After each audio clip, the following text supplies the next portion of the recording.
You're watching Time Warner Cable Local Edition. This is the Sacramento Report. I'm Jaime Garza. Joining me today is Assemblyman Paul Fong. Thank you for being here today.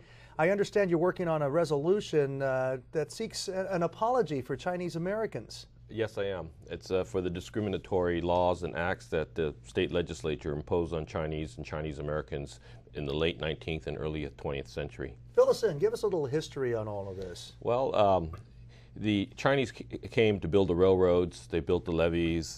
They mined the gold, and they did the farming and a lot of agricultural industry, shrimp industry, and they were big contributors to our economy. Then we had a downturn in the economy in the 1870s, and the backlash started to be directed at the Chinese Americans, and the state legislature led in this backlash. They imposed certain laws that didn't allow people to hire Chinese Americans that were here. They couldn't own property, the California Alien Land Law in 1913, and they led the federal government into the first Exclusion Act, the Chinese Exclusion Act of 1882, which excluded a specific ethnic group from coming over here, and that was the first group that they did that to. It looks like the Chinese Americans being used as scapegoats, as we've seen with other ethnic communities. Yes, they were, but the California state government led the way. They led the charge in this bigotry and this discrimination. And you want the legislature to say, hey, we're sorry, even though those folks are no longer with us, but their families, their ancestors are here. Yes, just to apologize, to send our regrets and to move on as a state. And so, you know, it's never too late to apologize, and to acknowledge our mistakes so we can become a stronger democratic society. Yeah, I was going to ask you, I was going to say, some people might say this is too late for this. You know, you should have done this years ago, but as you were saying, it's never too late. It's never too late. It's the first apology given to a specific ethnic group.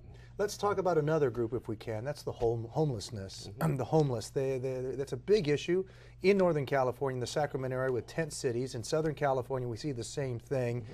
What do we need to do, or what can we do to try to alleviate this growing problem? Well, I have a bill, Interagency Council on Homelessness, AB 1177. And this Interagency Council on Homelessness would provide a coordinated body to address the issues of homelessness. There are 360,000 homeless people out in the streets every night. Men, women, children, former military people.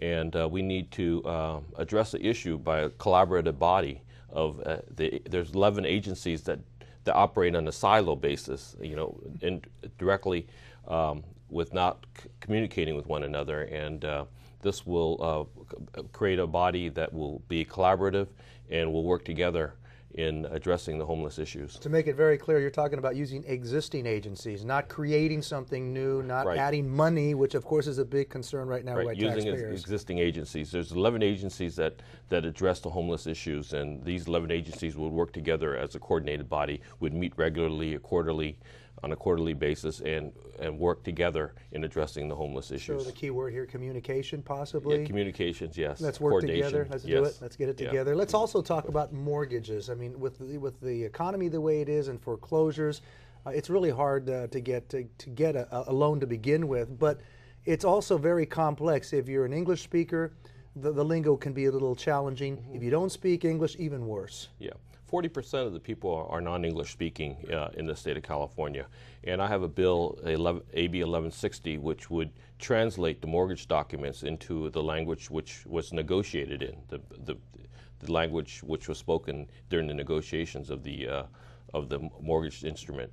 And so this mortgage translation documents would provide translations in Chinese, in Spanish, in Tagalog, Korean, and Vietnamese, the 5 major languages that are spoken. Just to make sure everybody's on the same page. Yes, absolutely. And do you think you'll get that through quickly? It's in the Senate Judiciary Appropriations Committee right now. It just passed the Senate Judiciary Committee, so it should go through to the Senate floor. Very busy, and you have the budget to worry about. Assemblyman Paul Fong, thank you so much, and thank you for joining us for this edition of Time Warner Cable's Local Edition, Sacramento Report. I'm Jaime Garza. Have a great day.